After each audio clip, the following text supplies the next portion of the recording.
In this video, I'll guide you through how you can upload video on Google Drive and share link. If you find this useful, then please consider subscribing and like this video. To upload a video on Google Drive and share link using PC, at the beginning you have to open the web browser and click on Google Apps. Now you have to find Google Drive and click on it. Now click on plus new and then file upload. Now you have to choose the video which you have to upload on Google Drive and share link and click on open. Now you have to wait for a few seconds to upload the video on Google Drive. Once the upload process is finished, then you have to click on show file location and click on the third icon, then share. Again click on the share. Now click on restricted and choose in and with the link. Now here is the link to share a Google Drive video.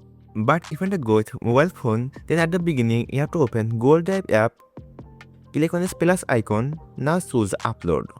Then you have to choose a video and then click on upload button. Now you have to wait for a few seconds to upload a video on Google Drive. Once the upload process is finished, then you have to click on the third icon and click on share. Now tap on not share and click on change and then restricted. Now choose anyone with the link. To copy the share link, you have to click on this link icon. By following this easy tutorial, you can easily upload video on Google Drive and share link.